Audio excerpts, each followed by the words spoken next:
We'll begin shortly. A few more minutes. But I'm on it. A few more minutes.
Okay. We're here.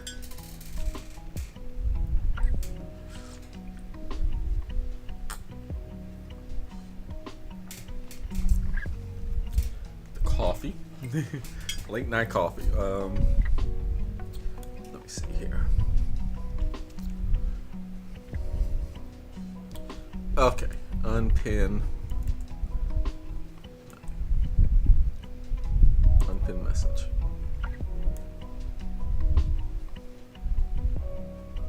Let's see, am I centered here? Nope.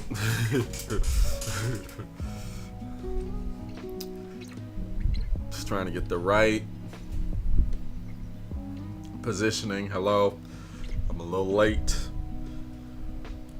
Been being late all day today. Been a busy day. That's fine. Yeah, so let's get started. Hello, Nadia. Hello, everyone. Very interested in hearing people's thoughts on the topic. Okay, cool. Yeah, nice hanging out with you. Yeah, I'm a little late. I just did a lot of stuff today. But I'm here now. So yeah, this is welcome to the program. This is the Black Ponder. I'm Neil Trotter, the host, and this is a philosophy channel for those who are new, don't know, watching it later on. Yeah, we do videos about philosophical texts, and I've not recently been doing this for a while. It's kind of a newer feature of the channel, is these live streams. Trying to interact with people because I've been, I consider myself philosophy enthusiast, philosophy hobbyist, trying to level up to philosopher. Maybe just, I guess amateur philosopher. Not professional, because I'm not getting paid to be a philosophize. But yeah, welcome everyone. Now today's topic is problematic artists, I think. That's funny. I forgot the damn. Yeah, it's problematic artists. I should get my phone because that has my notes on it. Let me get my. I'm good. I'm gonna be a few seconds.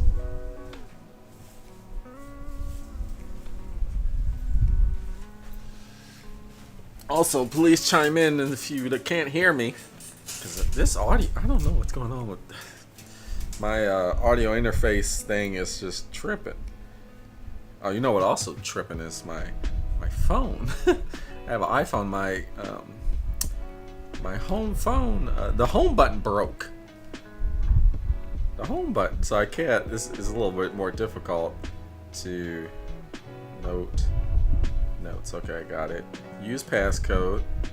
The damn home, the most important button out of them all. It just broke. But it looks like I'm able to navigate through the phone without the home button. That it's a lot. You got to do certain things. Okay, I guess I'm good. I really don't want a new phone. I'd rather not, but damn, when the most important button to deactivate it just broke. Anyway, I got my notes open. So, yeah, let's get started. And hello, Dave. Oh, is you Food Not Bombs, Dave? Because that's cool. But you might not be. You might be another Dave. I don't know. Yeah, I guess the question depends on what the person did and if they take responsibility. Yeah, that's true. Yeah, let me know if you're my friend Dave or you're just another Dave. I don't know, but whichever, it's all good. It depends. So it depends. Yep, it depends. So yeah, problematic artists. This is today's topic. How do we deal with problematic artists? Like, if you enjoy somebody, then you find out some crazy thing happened in the past. They did some questionable things, unethical situations, Do you still enjoy the art? Can you separate the art from the artist? Oh, you're another day. Okay. Yeah, no problem. Welcome to the stream. Welcome to the stream. Yeah, I have a good friend named Dave that I was working with today, but cool. Yeah, and this is an age-old question. Sometimes we forget. Some people are like, oh, this is this new thing that's everybody's caring about. The background of an artist. We didn't used to do that, but no, this is an age-old question. It's kind of maybe gotten higher in popularity due to things, but this is always a situation that a question that's always people have wrestled with. And then Nadia says you can add this assistive touch to your screen on your phone and it replaces the home button function. Okay, I'll need to do that. Thanks, because I was wondering. I was like, there must be a way. But if it was Apple, I have an iPhone, so if one company would do it, it would be Apple. That'd be like, well, I guess the function broke, and you gotta buy a new phone. But I thought like they must have been smart enough to engineer an alternative, but maybe they're smart enough, but do they want you to do that? That's the question. Okay, I'll look into that. Cool. So yeah, it's a question. A problematic artist. It depends, and who do you trust, and it's a hearsay, and it's just fascinating. I mean, the biggest example that's like really popular. And I mean, so many, right? But J.K. Rowling, that's like the big thing now. Some people are like, yep, I'm done with J.K. Rowling. Other people are like, well, I really like the Harry Potter. And then some people come out and say like, well, I never really was a big fan of Harry Potter anyway. It wasn't really written very well. So I'm good. Some people are like that. They came out with that new video game with the Harry Potter, where it's like an open world. You do the wizardry schooling, and people is high critical acclaim that game. But some people are like, why are you playing that game? Then others are like, this game is amazing. It doesn't matter what J.K. Rowling said. So it's like this back and forth. And so, yeah, and so that's something we could talk about. And that's just, an example. Just one of many. Kanye West, yep, or what is he called now? Ye or Yee? Yee? I think he's called. He's like, the artist probably known as Prince. He changed. They go by Yee. I'll be honest with you, like, yeah, Kanye is definitely it because he's doing his whole anti-Semitism thing, which is weird. A lot of people will say like, well, he's just got mental health problems and he's not like seeking help, and that's the problem. But many people don't give that a pass. They're like, no, I'm just done with Kanye. I actually, it's funny because I never was a fan of Kanye, even before all that. He's a very good producer. I always thought he was not like that good of a rapper. Even, I have friends who are like, Kanye's the greatest rapper of all time. I'm like, are you kidding me? Like, have you heard the things that he said? I mean, they're so simplistic. But I don't know. But his production is very good. But I don't know. I never was a fan of his rap. But his beats are good. Anyway, so you could. And then who else is also how long ago it happened and whether they continue to do it. That also brings up the question about following people to change and not be defined by a bad thing. So yeah, that's the other thing. How long ago did they do it? Does that matter? Some people are like, that doesn't matter how long. The limitations of the statute of limitations doesn't apply. So there's that. And then are they working to change? That's important. I think that's an important one. And then you got like situations like Michael Jackson, for instance. I love, to me, like Michael Jackson is one of the greatest musicians that have ever lived. I put him like with Beethoven. He's like at that level. But he's had the questionable thing, and it's complicated, right? Because that always was that thing where he was sleeping with children, and that was always questionable. And then they came out a few years back there was people that was like, yeah, no, he actually did some horrible things to me, right? And then you got other people that are like, well, they're just lying because they're just trying to get some quick money, and there's really no evidence of that. And even his family says like that's a lie. And who do you trust? And it's kind of, I think, it's funny. And then when you take it to feminist route, like always listen to the victim, right? But then it's a little different because these victims are, they're guys. And so, like, there's a whole thing like, oh, you gotta listen to the victim when it's a woman, but when it's a guy, you're not listening to the victim, So it's like this back and forth, like, who do we really believe? Because some people will swear by, oh, Michael Jackson would never do that. He was weird, but he wasn't that weird. But we don't really know, right? We don't know until. But then, there was situations where people did lie about him.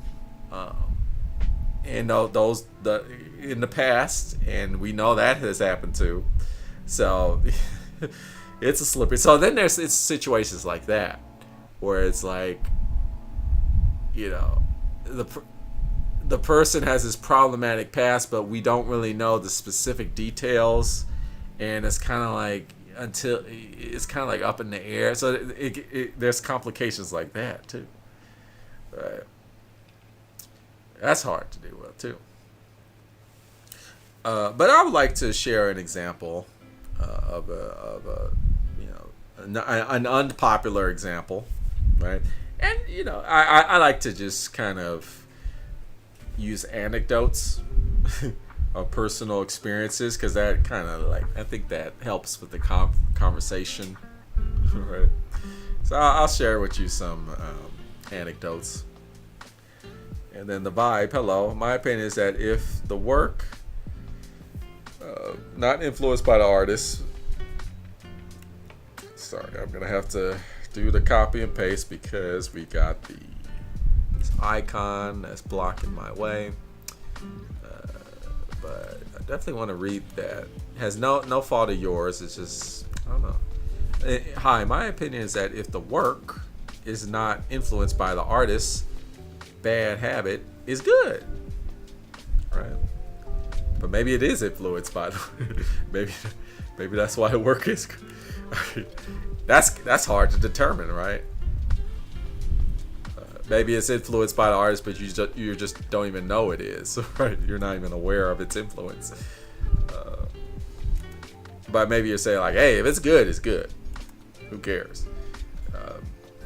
I don't know. Now I got some crazy stuff. Block my pop-up. Okay, pop-up menu gone.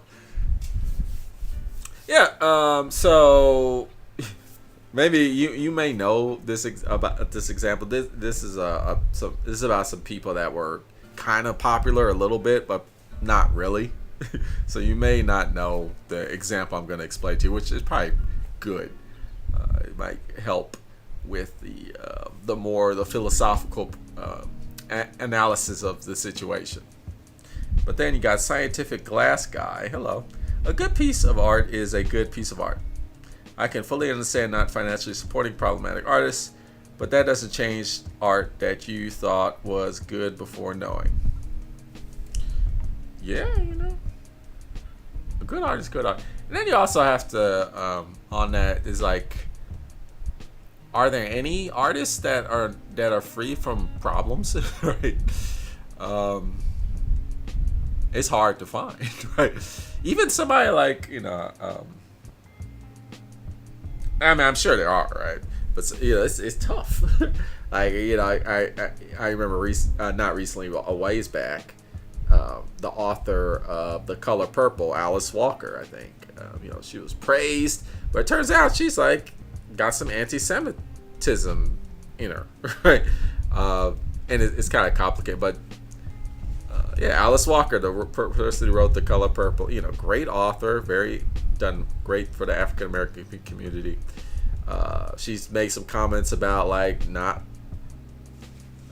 they are negative toward Jewish people, and then she was asked about like, well, this is kind of don't you think this is anti-Semitic? She doubled down. She was like, well, no, I think it's very important that we not trust Jewish. I think, and then they went into it more. It had something to do with she used to date, or she was in a romantic relationship with a Jewish person who they had a bad situation, and now she's taking it out on all the Jewish people. It's weird, but she has problems too. So did we not read The Color Purple? It's just like, because that's a great book. But I'm saying even people like that, it's hard sometimes. One of my favorite authors is Toni Morrison. I hope they don't find anything about her. from now, as of the making of this video, this live stream, Toni Morrison has no problematic, and from my understanding. But hopefully they don't find out. And that's it. And so, like, that's another thing is people will say, like, well, now everybody's on edge. Nobody's safe. Everybody's watching for the skeleton. But I don't know. Do we have skeletons in our closet? I don't. I don't think I have, me, famous last words, right? But I'm not, like, on edge, like, oh, shit. Gotta be careful. I'm gonna get canceled. I have no fear of that. Well, first of all, I don't have the big ass audience to concern myself with that. So, but I was looking for Simone Dubois, the philosopher, along with Jean-Paul Sartre, her lover. They did some shady ass shit too. If you want to look that up, but I covered Sartre and Dubois, the Second Sex. That's what the book I'm looking at it right there. As you may know, right? You may know about their shadiness and the kind of the immoral stuff that they did. But great philosophy. So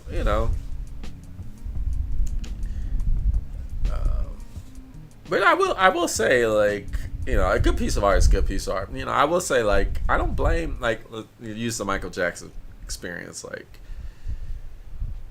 Personally, like, I still listen to Michael Jackson. Take that for what you will. But if somebody, I know people, and I got even friends who are like, I'm not listening to that guy because he's a pedophile, and I don't listen to pedophiles.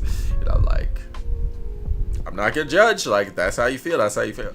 Am I gonna be like, no, this is some good art? It's like, well, So for me. The other thing I like to throw in is, like, it's kind of up to you. You're free. I'm all about, like, you're free to decide what you feel like is problematic or not. I guess that's up to a certain point too. But I'm not like one of those people who get into like camps and be like, I'm not threatened by that. Because some people will be like, oh, we're into this artist and we got to defend the artist. And if somebody's talking shit about the artist, fuck them. And it's like, no, they have a right to, if they don't want to do that because they can't deal with the problematic, then that's fine. Like, if somebody's like, I'm not reading The Second Sex because I'm not cool with Simone Dubois. I'm saying her name right? I'm not French, so, or Sartre's background. I'm not gonna argue and say like, well, you should still read Sartre. Like, well, no, that's fair. That's what I think. I think maybe there is an argument to be made like, well, you should still read it, but I wouldn't debate anybody or say like, well, that's your decision. That's fair. And then Nadia says, I lean toward scientific class. Oh, okay. I lean toward that person's opinion. Picasso, yeah, that's another example. He was clearly an amazing artist and produced great art.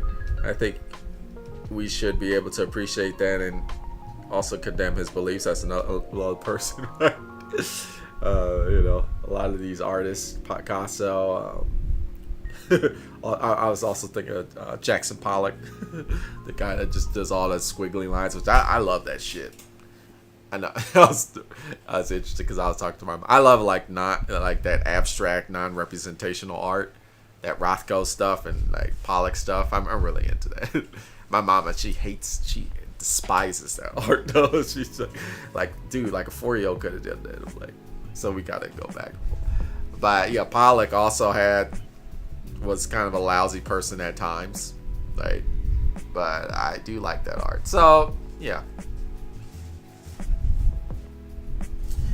And then Nadia says, I agree that everyone should be able to be free to decide, although it's harder for the people who are against the idea of being able to separate the art and artist to accept. Let's see. It's harder for the people who are against the idea of being. But should we separate the art from the artist? I mean, that's a great question. Many people will be like, well, of course we should. Of course. I don't think not only do I think you shouldn't, I think you can't. I think you can't. I think like the art is influenced, and so it gets really complicated.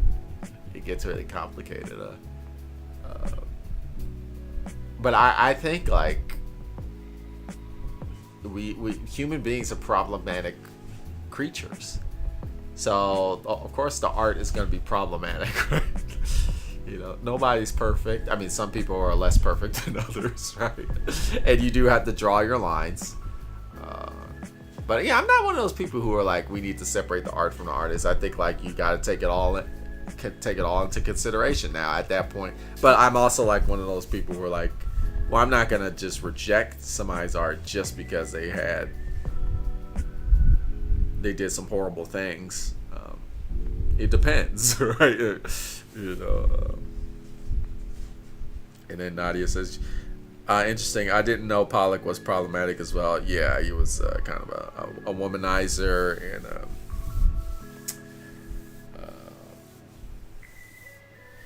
yeah, he was a womanizer, and he was alcoholic, but being alcoholic in and of itself is not like problematic. That's like a disease, but he would take his alcoholism, like many alcoholics, right, or people who are addicted. They will kind of use their addiction as a way to kind of abuse other people, which is it's sad when that happens, because there's some responsibility there as well, even though like it is a disease, right? And so the person is suffering, but yeah, Pollock would allow his addiction to he would use it as an excuse to hurt other people, which was sad, but he had some responsibility in that.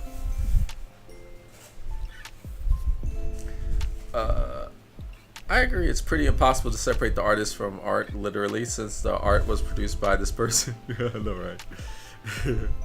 Yeah, and then the vibes. If we condemn other people's art based on their background, we'll be ad hominem. Yeah, right. With the exception that if the work don't get influenced by the bad background of the artist. Right. So then the question is like, well, can you like any art? Because like, if you really like keep going down the rabbit hole, like all art has some problematic history, right? So that's the other thing.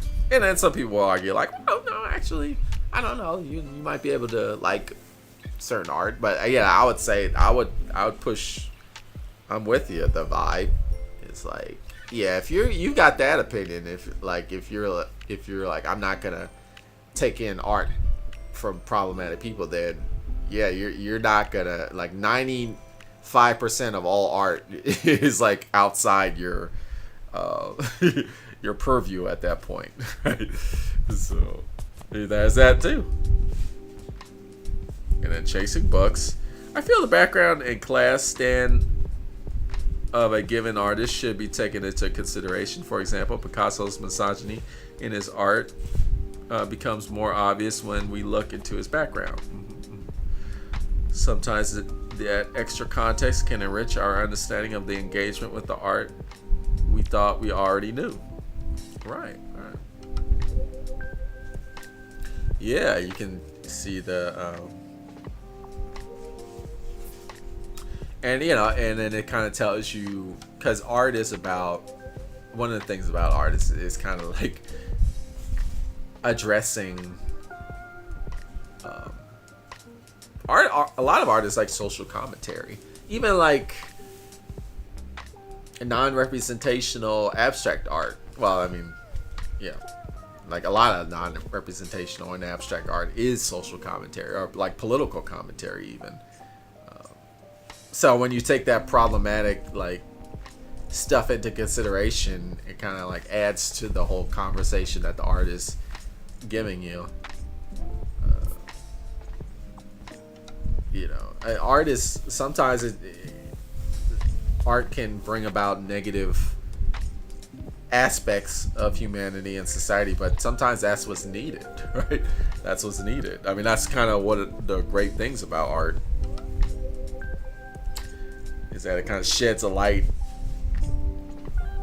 and like shows truth in places that don't really get that showcase or that highlight. And then scientific last guy. I feel one should also consider we all are overworked by the current system. If people vibe with a bad artist art to escape, do we judge them? Right, like, you worked 10 hours, and all you want is Wingstop out. there's this on my suggested feed, there's this little skit that keeps popping up. A white lady that keeps screaming like she worked 10 hours, and then you might have seen it, you might not have. And then she just wants Wingstop, and then they made it a heavy metal thing. I keep seeing it like on my sidebar and shit. But yeah, we're retired and we're overworked. And like they just want to play Hogwarts Legacy. Shit, can I just play some Hogwarts Legacy? I worked 10 hours, for Christ's sake. Should we judge them? Well, maybe not. It depends. Because there's many ways to wind down.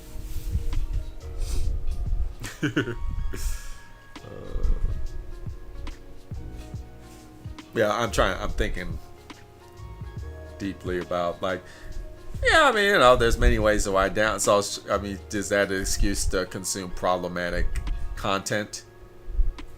Well, what is problematic content? That's a subjective, and what's problematic for one person might not be problematic for somebody else. So yeah, it gets complicated. What else? Interesting. So I think it would be valuable for museums and galleries to be transparent about the artist. That would be nice. But it's also important for museums to allow the person to think. Yeah, definitely be transparent. But sometimes museums can be a bit too much of them.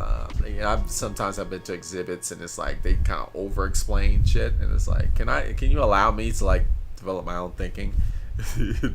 But yeah, definitely don't want to hide the artist. Sometimes art kind of depends on like a lack of context, which is interesting because it's like, well, isn't all art dependent on its context?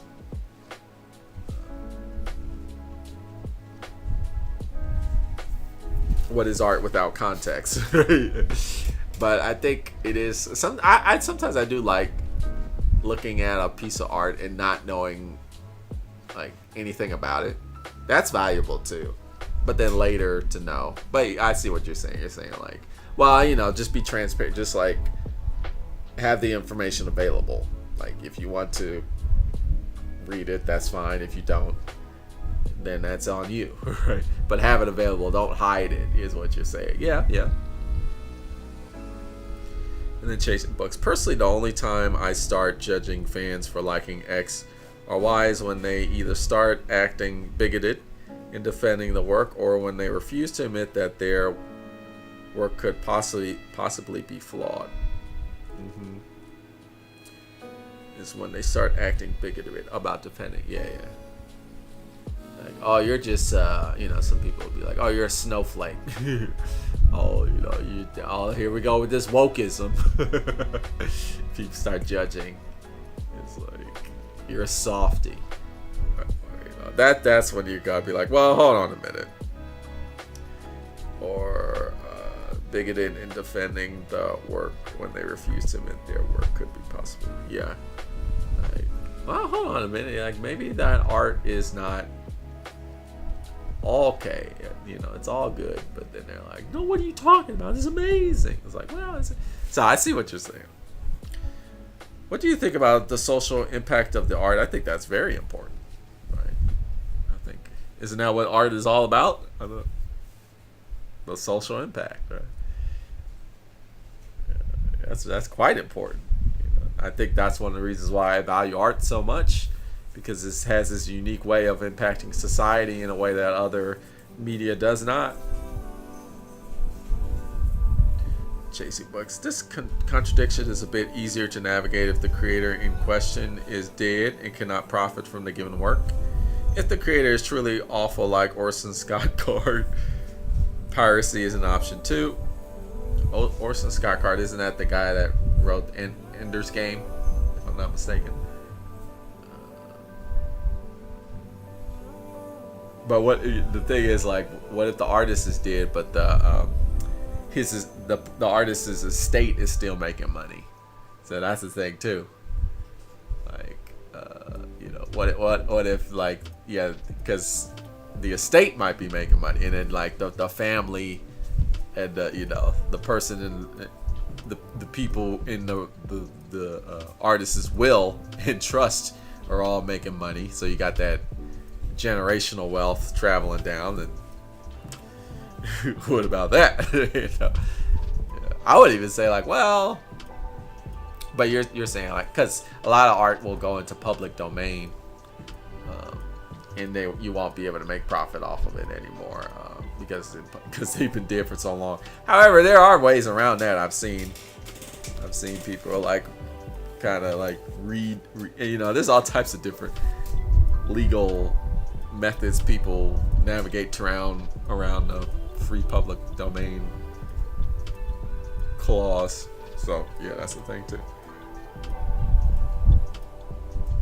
Yeah, excellent point about the estate. Yeah. So it's complicated. Yeah, I can give you an example of an artist, or this is what I was. The reason why this topic came out, I was just thinking about this situation. This artist that I liked a lot, and then what happened is a problematic situation. But there's this band. They're like indie rock band, I would say. They're called Real Estate. They were like, they got mild popularity like in the early 2010s, when like the kind of the indie rock scene kind of had some sort of revival, where bands were starting to come back to making music in their garage, and that was actually starting to get a lot of people.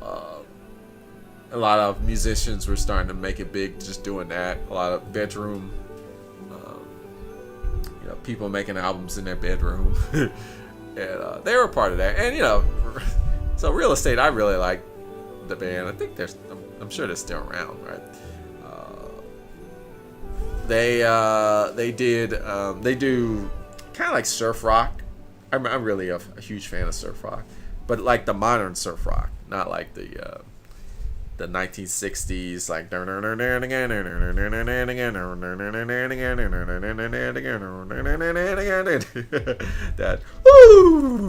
wipe out. Like, not that. I mean, that's fine too.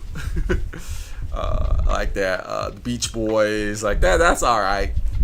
I can vibe with that. I'm talking about more like the contemporary surf rock that kind of takes influence for that, but uses more modern like rock techniques.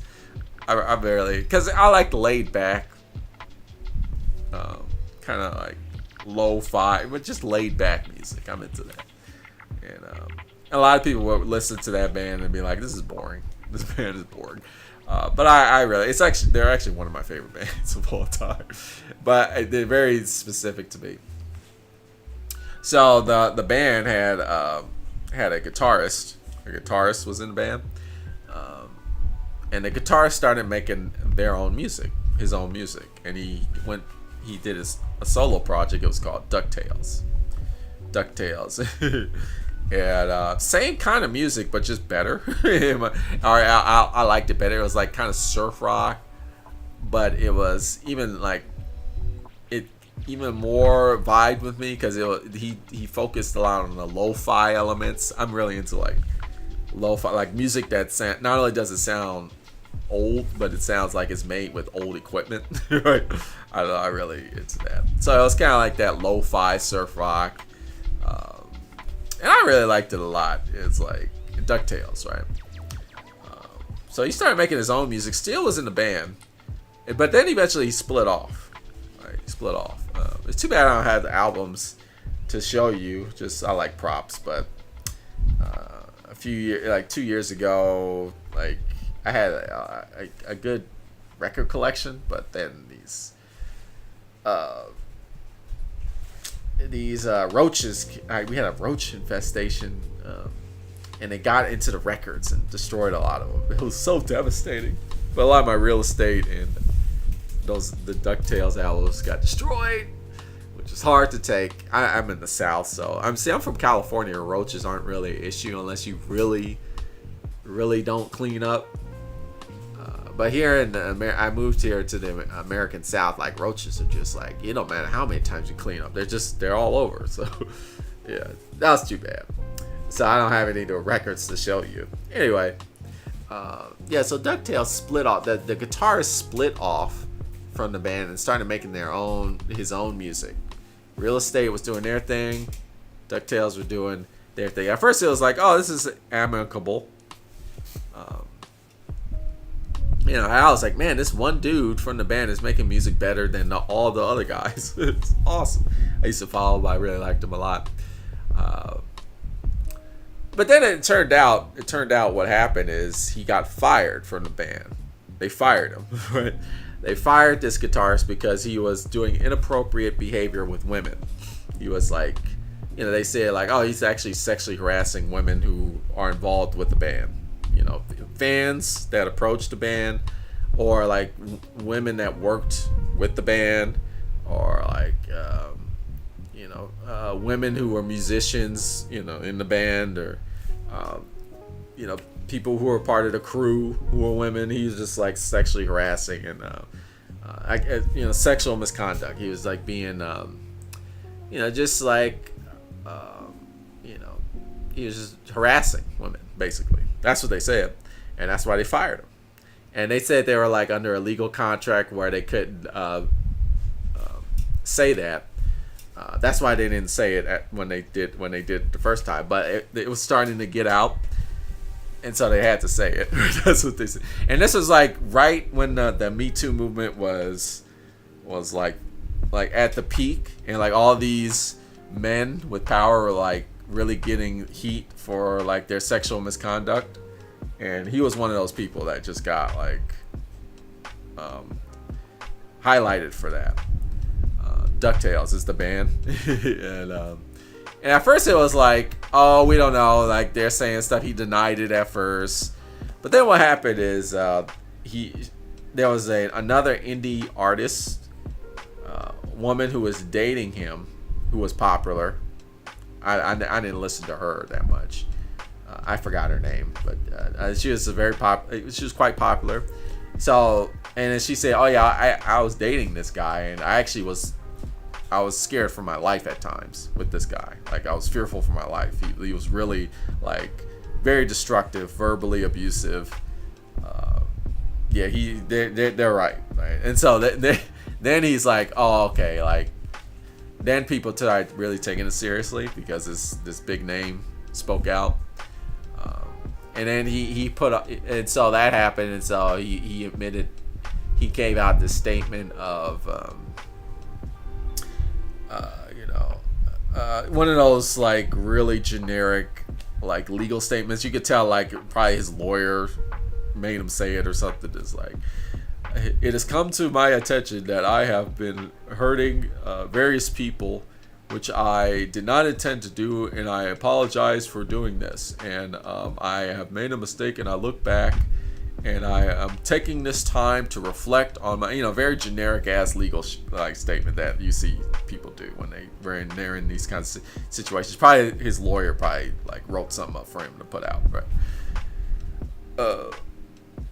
And then he basically got like pretty much canceled. The whole cancel culture. I mean, that's pretty much what happened to LB. He got dropped from his label. He couldn't really book concerts anymore. Festivals dropped him. Eventually he moved to like Europe, right? Because he just, he basically got canceled. And it was just too bad because he was like actually one of my favorite, but I'm saying that past tense. He was my favorite, but he still is one of my favorite artists, musicians. He still comes out with music, and it's really good ass music for me. The problem is like, there's that situation that happened in the past. So I would be lying to tell you that, to say like, oh, he used to be one of my favorite artists, but now he's not anymore. That would be a lie. Because he still comes out with music. I'm like, damn, this music is good in my opinion. I have cassette tapes. That's all I got left. And this probably means nothing to you. Oh, we got the glare. I got a ring light. Okay, is there a way? There it is. What is called watercolors. I still have cassette tapes. And this is the DuckTales. That's the guy. All right. No, these are cassette tapes that came out after the whole thing, I believe. I know the watercolors is one for sure. I don't know about the blue one. Cassette tapes are really cheap. So I leave it up to the viewers. Like, should I stop listening to this guy? But let me catch up on any type of comments I missed. Zoltar the Magnificent says, problematic artists come from problematic families, social environments, societies. The problems and failings should still be critiqued, but the good, true, and beautiful aspects can still of use. Okay, yeah. So that is true. That is true. It's not just the individual, right? It's the society, right? It is true. Like the society does have a when we talk about sexual misconduct and all these powerful men who like sexually harass, sexually abuse, women who don't have as much power, because it is partly because, it's primarily because we live in a patriarchal society, right, where men are enabled and like encouraged and celebrated to do these kinds of things, right? But we're starting to come to terms with that. With the Me Too movement but the Me Too movement is kind of has lost a lot of steam. So that's why I do make the feminist video. So, but the thing is, I call myself a feminist. Should I still be listening to this guy?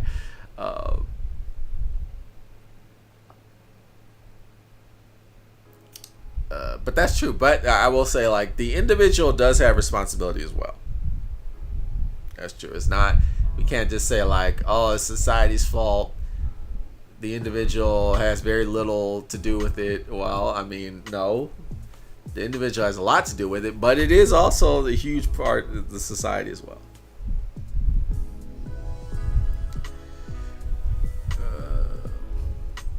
Wow, I didn't know roaches could destroy records. I know, me neither. At first, I was thinking like, oh, because the cases were the you know the cardboard cases, they were completely destroyed, right? I mean, they were just holes were in them. I guess the roaches just lived in the damn cases.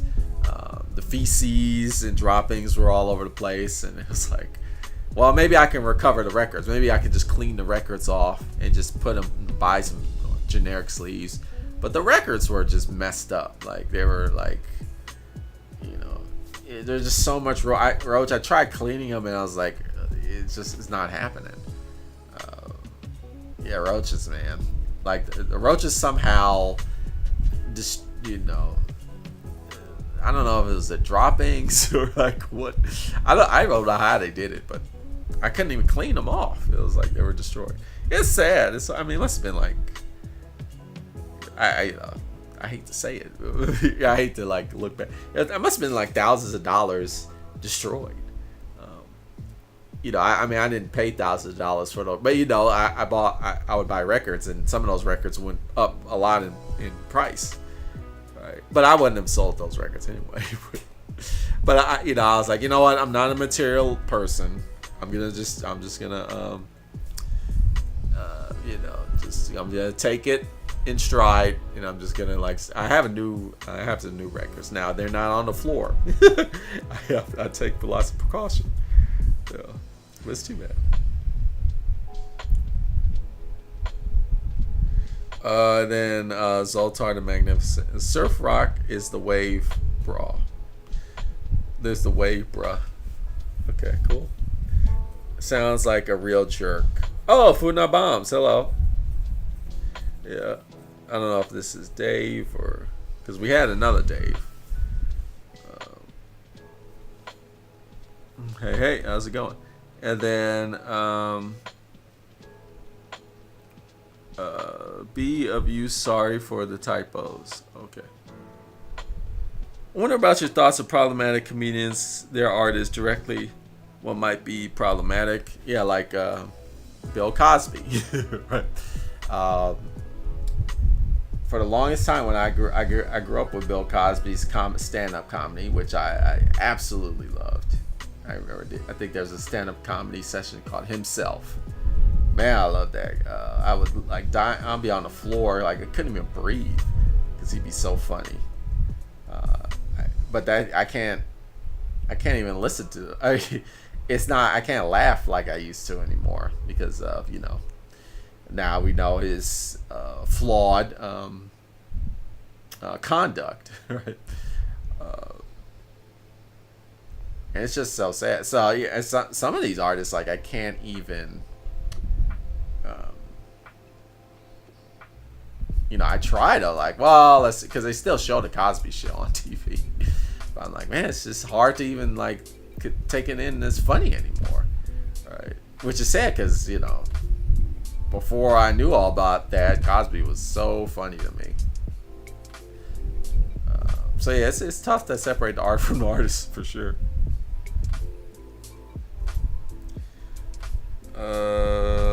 As Lotar says, good, true, and beautiful aspects of their art can still be of use. Okay. That's certainly true.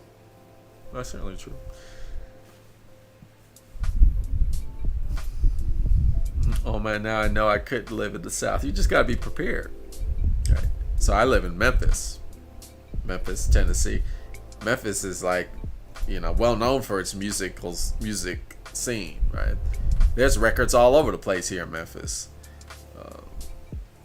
So there's lots of people who have lots of vinyl here. It's just I wasn't prepared to the way in California you could just throw your records in. I mean, it's all good, right? Climate, control. There's not that many pests, but here you gotta take extra precautions. So you can do it. You just gotta be careful. And then Zoltar the Magnificent, good, true, and beautiful aspects of their art. Oh, I'm sorry, read that already. Hitler, what I was told, was an artist. I was told that too, but I think he is bad deeds overshadowed whatever good he could have portrayed with his art. I heard he was a very bad artist. Like he couldn't draw, or he was not like a good artist. So I guess that was a problem that is a non-issue, right? Because it's like his art was bad anyway. That's what I heard, but I don't know. That might all be hearsay. Golf and Jerry Lee Lewis were awful, hideous people, yet their art is still very enjoyable and useful. There is a lot of horrible artists out there, and those are two people you just listed right there. But their art is still accepted.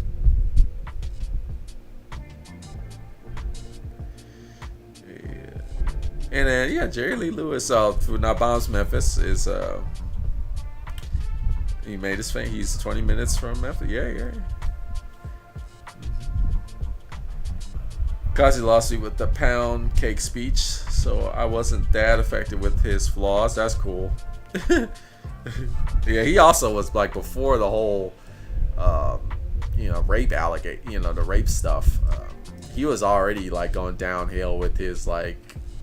Black people, or black kids deserve the hardship that they're dealing with. He was one of those conservative blacks. They're like, pull your pants up. It's not the system isn't the problem. It's y'all just don't work hard enough. He was like, he started already kind of droning off. So even back then, I was like, yeah. But, at that time, I was like, well, he's just like going downhill. He's getting old, he's going downhill. Maybe he always thought that, but I was like, I still think he's funny when he was like, black people just need to like pull themselves up from the bootstraps. That's the problem. I just kind of like push that aside. But I can't push the rape I can't push those aside. Those are rough, man. Those are rough. George W. Bush apparently an artist now. Yeah. Bush is he paints. Yeah. I never checked it out. I don't know if he's good or not. But I guess most people would say like it doesn't matter. Bush was not very popular for those of you who don't live in the United States. But maybe you remember like even the people, because I remember the foreigners back then, they didn't like Bush either. Yeah. It's funny how the more things change, the more they stay the same. It's crazy. And then being conservative is fine, but that was just heartless. Oh, Cosby versus George Bush. Well, George Bush just wasn't just a conservative. He did some horrible shit in his politics, his power as well. So, but that's a whole other conversation that we could get into if you wanted to get into. But yeah, I would argue like Bush definitely wasn't just a conservative. Like he did some problematic shit as well. Cosby is one of the best ever, and he did a lot of good for people, but the news of his treatment of women was so awful. And then Head to Ma says, giving a blank check to bigots? Let me see if... Okay, cool. I can read that. Yeah, don't give a blank check to bigots. Cosby, he did do a lot of good for... he did a lot of charity work. But, it's like that doesn't excuse the horrible things he did. Oh no, I meant Cosby. Oh, okay, you're saying the Cosby is you're actually saying like Cosby isn't that bad compared to Bush. Honestly, Cosby, the rape stuff he did, that was horrible. But yeah, Bush, that's a whole nother level of... I was like a teenager, a young adult during the Bush years, it was pretty bad. Yeah, I think most people remember. It's hard to remember because Trump, right? Trump kind of like eclipsed. I think there's this famous. I think Bush famously said, like, jokingly, like, "Oh, y'all thought I was the worst president," like a Trump. I think he actually said that. And now we forget, like, it was pretty bad during the Bush years. But all presidents have their problems, right? Yeah.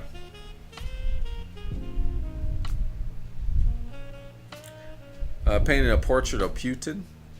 For some reason, George W. Bush painted a portrait of Putin. I'm not surprised about that at all.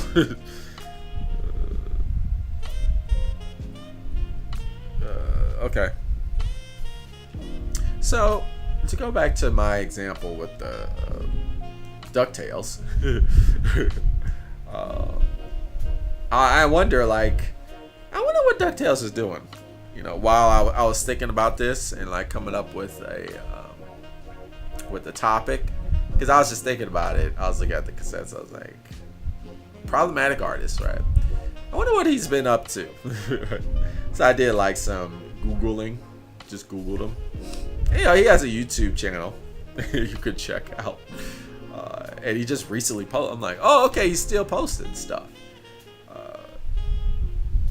And he talks about how his friends kind of threw him, the real estate, the band that fired him, kind of threw him under a bus.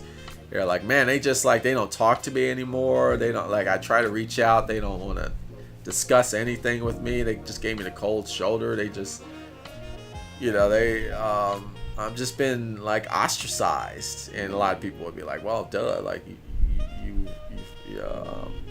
you were a jerk to women. Some people would say like, that's what you deserve. But he was saying like, yeah, like they suck. Right? He was complaining about that. And then I was looking at it because I was just curious. I was like, man, what's this guy doing? He's still making music. He's still coming out with stuff.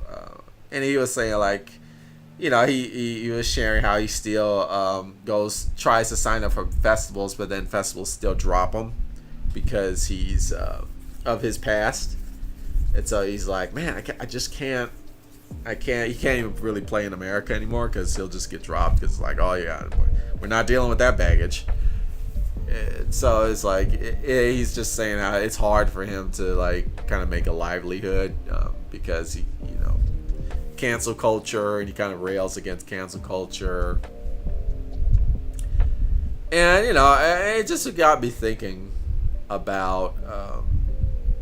He even says like, yeah, I did some bad stuff, but I just don't like how I was thrown under the bus like that. He even says the experience was traumatizing for him. It's very traumatizing. Yes, I did some bad things, but it's very traumatizing to just be like thrown under the bus and canceled like that. But it's like, well, what about the trauma you caused, right? At the same time, I kind of think, I don't know, it's rough, man, because like,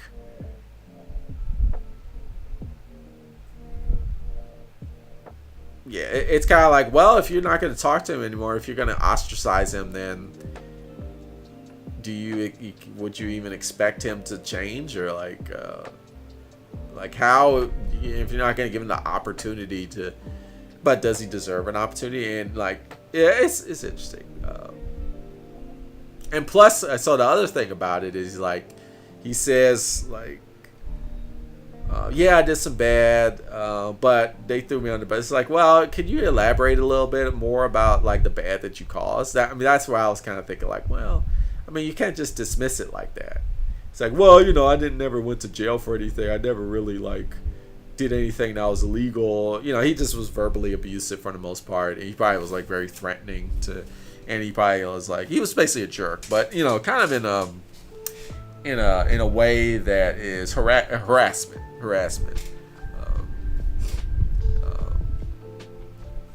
Kind of borderline. One of the person he dated says I was threatened, like I didn't feel safe around him. So it's like, well, I know for me it's like, well, can you talk a little bit about that? Can you bring that up? Can you maybe like do some self-reflection? I think if you were to start to do that kind of thing, people would be a bit more compassionate about it. Like you'd be like, well, this guy, because we don't know, like, have you really changed, or are you a different person? Like you say that, but he says like that, but is he really? Like, we don't really know. So it's kind of like, because you could say like, well, it's kind of bad that he got thrown under the bus and like nobody's reaching out to him and he's still getting like canceled and nobody wants him to book him for concerts. But it's like, I don't know. For me, it's like, you're not even trying. Like, make a YouTube video about like,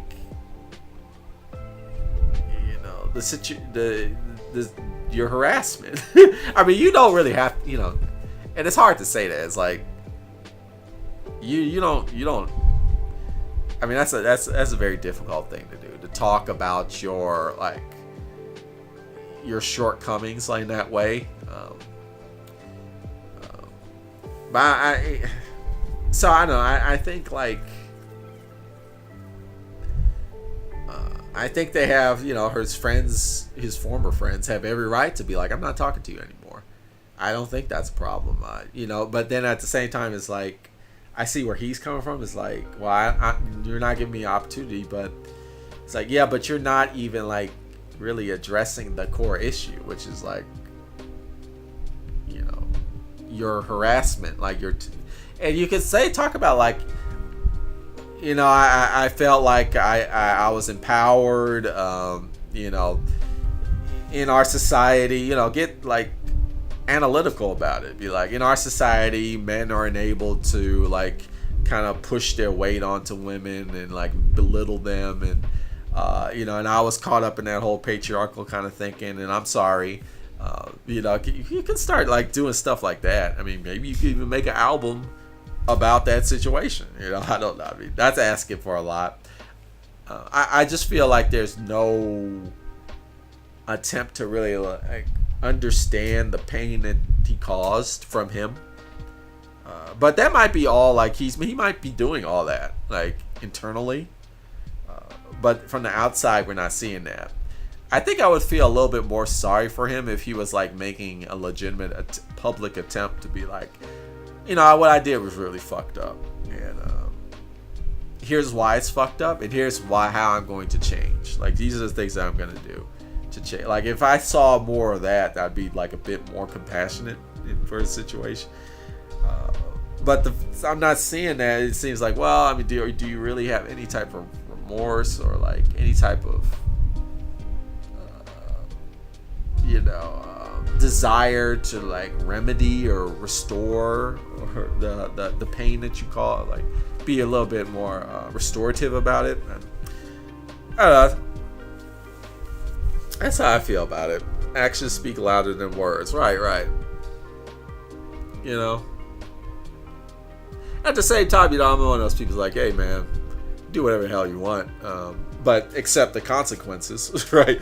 So if you're like, yeah, I'm not doing that, that's just too hard, then that's fine, but you're gonna be canceled then. And it's like, and for me, it's like, yeah, I don't really feel like there's an argument to be made about like, well, I can't really make a living anymore. It's like, yeah, because you fucking like caused a lot of pain and hurt people. Maybe if you actually made a legitimate like attempt to restore, maybe then people would be like, okay, he's actually trying to like change, but that's not happening. But at the same time, he has every right to be like, no, fuck that, I'm not doing that. So but then the consequences, you're going to continually be canceled, right? Because some people will say like, this whole cancel culture thing is like, it's getting out of hand. It's like, well, I mean, look at the people who are getting canceled. They're like, and I see these people and they're not making a real attempt to like address the harm that they've caused. They're just kind of bitching and moaning and complaining about like how it's like. So to me, it's like, when people complain about like people getting canceled, like, I don't know, if that's a legitimate complaint. But maybe you can provide me some examples of people who like are really trying to make a thing, make remedy the situation, or be like address the harm that they cause, and they're still getting canceled. I have not seen that. I've never seen that. I've seen people do horrible things and then like get canceled and complain that they can't do anything anymore, and be like, well, I really didn't do nothing. Well, okay, I did this bad thing, but whatever, right? So I don't know. And then the other thing is, like, a lot of people who say they're canceled, they're not really canceled. Like this guy, for instance. Like, sure, you can't you can't do concerts in America, or it's hard, or it's more challenging for you to do concerts in America, but you still making music and it's still being released, and you got cassette tapes that people can buy and stuff. So it's like, I don't know, are you really canceled? No, because you're still making you're making art, and it's being released and people are consuming it. So I don't know. So it's cancel culture. Even do people really get canceled? I don't know. That's another thing. I don't know about that. So it's fascinating. But that was kind of interesting to like go back and see. Yeah, I wonder what that guy's been up to. Oh, okay, he's still at it. He's still at it. But it's just too bad, because before all that was revealed, his music was like the shit. I really enjoyed that lo-fi surf rock kind of lounge music. I'm really into that kind of music. And he was one of my favorite artists, but I don't know if I can say that anymore. But yeah, it's an interesting thing to think about. Definitely, I think it's pretty complex. Let's see here. Do we have anything going on here? Okay, cool. So I'll go ahead and conclude. Unless anybody wants to bring up anything else. So problematic artists, like to summarize, much of art that's out today, great art, is made by artists who have problematic histories. Like, they've done unethical things, immoral things. Yet, for a lot of people, we still appreciate their art, like Picasso in his misogyny, or was one example that was brought up. And then we brought up all types of examples, and then we talked about all types of people who we didn't bring up at all. Jerry Lee Lewis, that's another guy. You can just keep going and going and going. So many, right? So it's not as simple as like, well, I don't consume art from problematic people. It's going to be very difficult for you to consume art that's kind of impactful. At the same time, we don't want to dismiss the problems of these artists, and we do really want to acknowledge the trauma that they've caused in their in the decisions that they made, and be like, yeah, that's not cool. And even like maybe look at the art in a way that maybe we can be restorative about it. Like, yeah, I see the misogyny in his art. That's why we should not fall victim to that. Start maybe transforming or turning the tide in that way. Is it possible to separate the art from the artist? I don't think so. But I think like it is possible to like, I don't want to say the word consume art, consume the art. Appreciate. I don't even want to say like appreciate. Maybe partake. Maybe the word is partake. It is possible to partake in art that's made by problematic people in a way that's constructive. I do think that you can do that, while like acknowledging,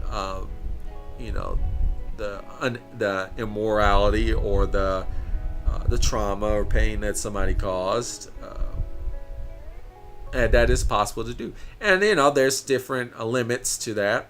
Sometimes you do have to draw the line and say, like, hey, I'm not going to do this. I'm not going to do this. I'm not going to consume, and that's going to be different for different people. And I think that's okay. That's okay, as long as we remain kind of respectful of, people's boundaries, and, and acknowledge, keep an acknowledgement of the problematic nature.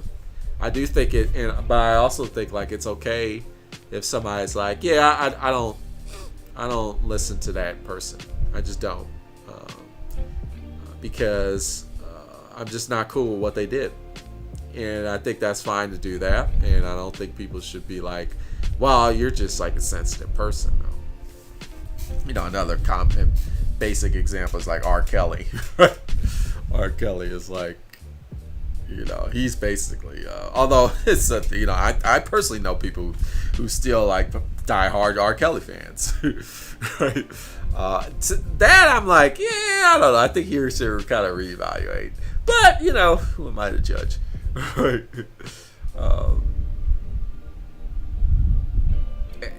R. Kelly's interesting because, like, what he did was, like, that was not, like, a secret.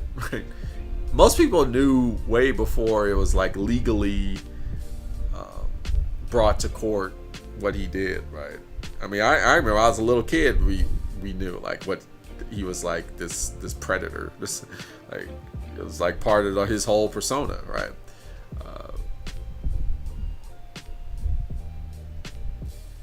And like his music, for me, it was like his music was more of just like this joke, right? But he was very good at creating R&B music. But you have to draw a line. Like, okay, you're very good at making this music, but does it feel good listening to this kind of music, considering like what it's based off of, what he did in his life, right? And so somebody like that would be like, yeah, that makes sense. Like, you don't listen to R. Kelly, that makes sense to me. I don't, or like the Cosby. Like, I don't. If somebody's like, yeah, I don't look at Cosby, I don't look at his stand up, I don't look at his TV shows anymore. I can't do it anymore. I would be the person that would say, yeah, no, more power to you. Yeah, more power to you. I even say, because I know people who are like, I don't listen to Michael Jackson. I just don't do it. I would say like, yeah, man, that's you. You have the right to do that, because they have problems with that kind of, even though like there's still some question marks in there. I would not judge.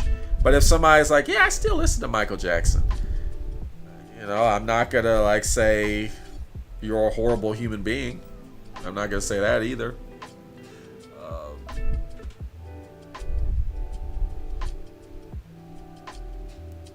Yeah, I'm just trying to like really think it through.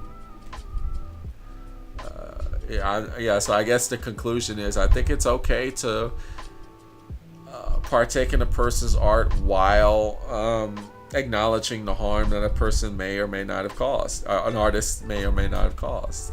But I do think there's limits, and I think it is okay for those limits to be different for different people. Yeah, that's what I would say.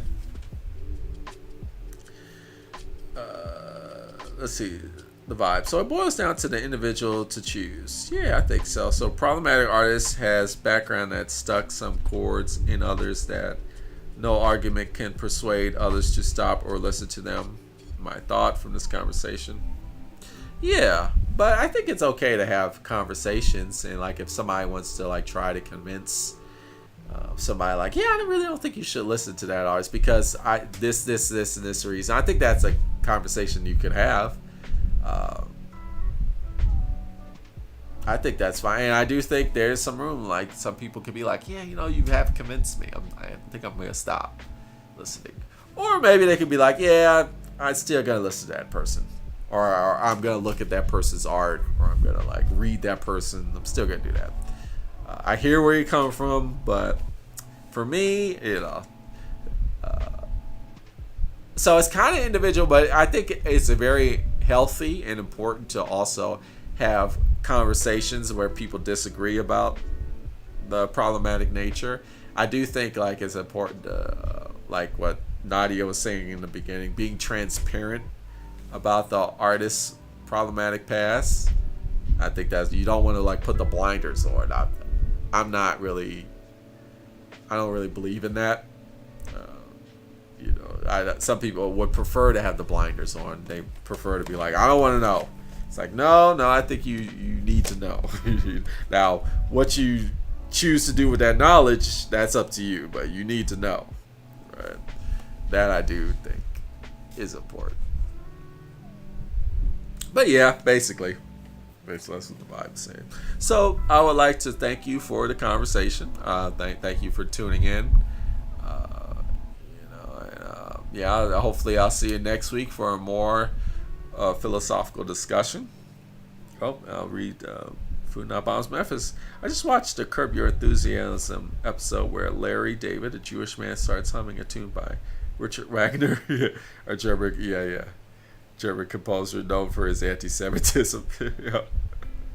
Yeah. Richard Wagner is a very popular German composer who was an anti-Semite. But he's well known, and in the classical world, and so many people. That's one where it's like, yeah, he had some bad ideas about like people, but his music was amazing. So, yeah, that's true. Interesting. Have a nice week, Neil, and everyone in chat. Yes, all right, Nadia. I'll see you later. Thanks. The Vibe, Food Not Bombs Memphis. Dave, Zoltar the Magnificent, and all the other people that I missed. Thanks for watching, and I'll see y'all next time. Okay, bye-bye.